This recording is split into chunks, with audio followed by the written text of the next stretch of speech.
and welcome to another Down the Rabbit Hole video. I figured since we're on our UK trip, I gotta go to Blackpool. I gotta check out the old arcade machines and old vintage electromechanical gaming devices. So while we're here, let's go in. Also, it's really windy, so yeah, let's get inside and play some machines. Yeah, so apologies for the wind there, but this is Blackpool. Now, I'd actually been here many years ago, back when I lived in Britain in the 80s, and it's funny, just a couple videos ago, I was talking with Alan Stewart, Meme Meister, and we talked about Blackpool. So, kind of ironic timing there, that he and I were talking about how it used to be the arcade sort of mecca of the United Kingdom. But nowadays, as you can see, it's largely kind of gambling, casino machines, not really that much in the way of arcade games. Now, there are a few, which I'm going to show you later on. But yeah, this was some of the places we first went to when we arrived. You can see you got standard one-armed bandits there, and right beside that is a little family fun center with some slot cars, that kind of thing. But yeah, kind of a strange combination. You've got both gambling games and also games for kids. And further than that, you've even got really large magnified iOS games like Crossy Road here, made into an arcade machine. A lot of crane redemption machines there. This one was enormous. I mean, each of these minions inside here was the size of a small pillow, so you can get an idea of just the immense scale of the thing.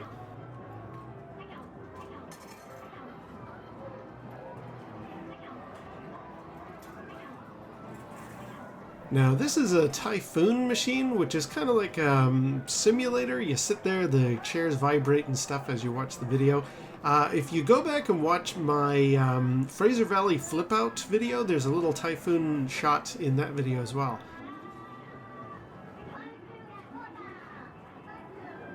And this is another little simulator type game. You get inside this space shuttle thing and you fly around some space caverns and that kind of stuff.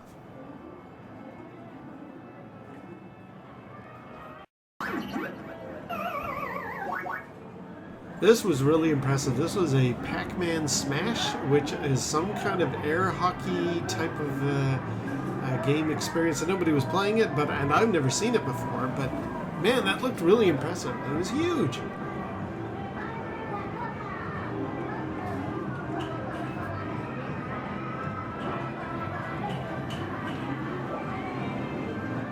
Now, I have a soft spot in my heart for these coin pusher machines, and unfortunately there's no way to kind of recreate those in the home. They've got iOS versions, but without actually using real coins, it kind of defeats the purpose.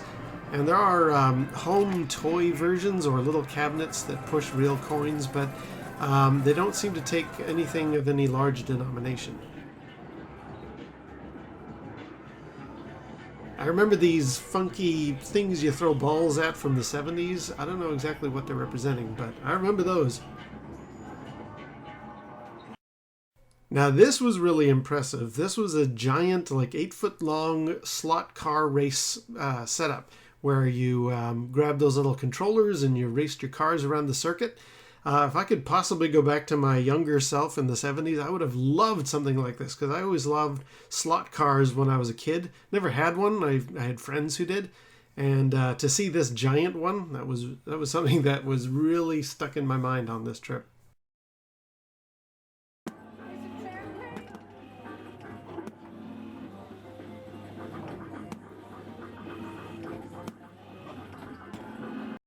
And speaking of races, you also had this Donkey Derby machine. Again, kind of like I'm not sure if it's like a game of chance, like you roll some slot machines down there, and depending on how well you're doing, your horse will move forward in the race, and I guess at the end you win a prize.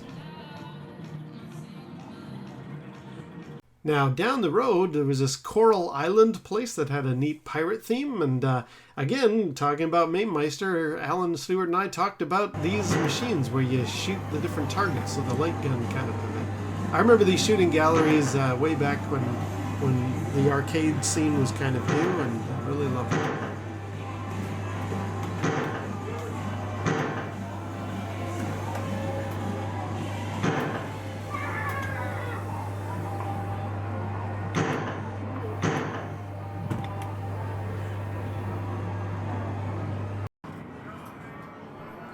And speaking of games that I love from the modern era, this is Star Wars Battle Pod, which I've heard a lot of people talk about, but I've never actually seen in the flesh until now on this trip to Blackpool.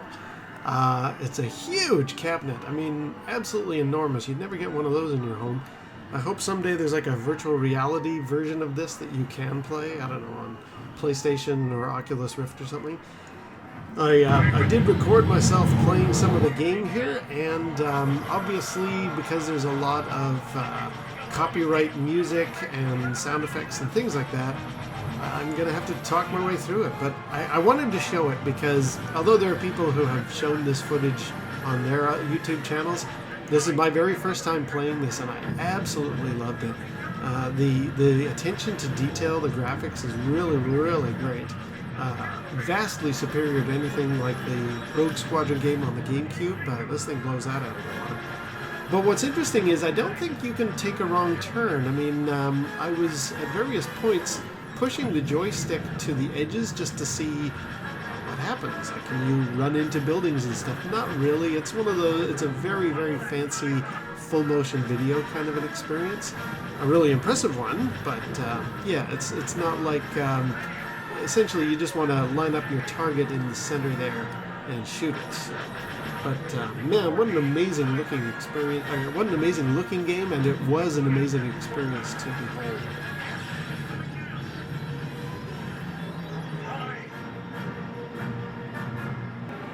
Here we go into the Death Star trench, and again, I'm going to have to talk. You can see there, though, I've kind of pushed myself against the edge just to see what would happen. Can you crash into the walls of the Death Star? No, you can't.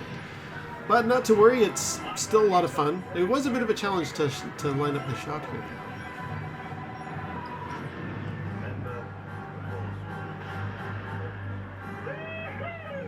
And unfortunately, because of the light in the back, the image is kind of washed out. But really great game. Not far away, there were a lot of other modern games. This was some kind of pachinko thing. Get your ball to drop into one of these areas that these fish are in, and you win a ticket. But the 3D effect looked really good. Like, you'd swear those fish were real. Continuing with the fish theme, just wanted to show off some more of the different kind of machines that we could see. This area we were at had more of a circus theme to it. You can tell by the big top over everybody's heads. But as you can see inside, largely coin pushers, which I quite enjoy, and crane machines. So, yeah, Alan's right. Unfortunately, Blackpool's kind of gone the way of just redemption machines at this stage, largely. However, in addition to these different machines that are doing all the prize collection, there were some little bumper cars here too. That was kind of neat. Not far away from there was a giant, I'm not quite sure, was this like a Connect 4 machine? Who knows? But then I found beside them some pinball machines, and I love me my pinball, so unfortunately this was the only place that I could find any. So as soon as I saw that there were a few around, I plunked in some coins and had a couple of games. It was a lot of fun.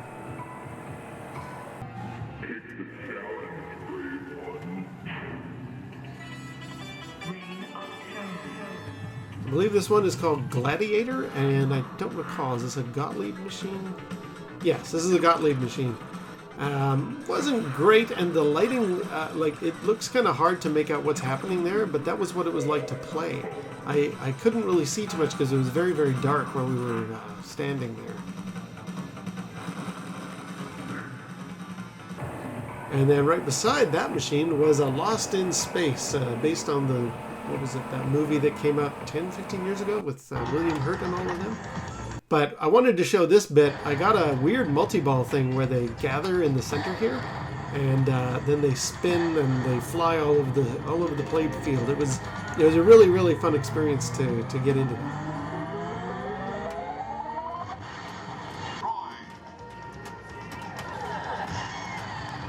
Yeah, I can't really say it was the greatest pinball machine itself, but that multi-ball feature was a lot of fun.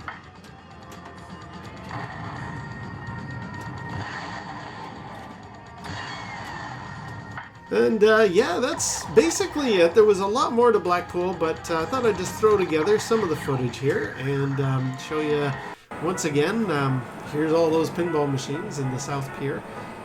But yeah, we really enjoyed ourselves, and if you're in the area, please check it out. Blackpool's a lot of fun. And like the sign says, until next time, we'll see you down the rabbit hole.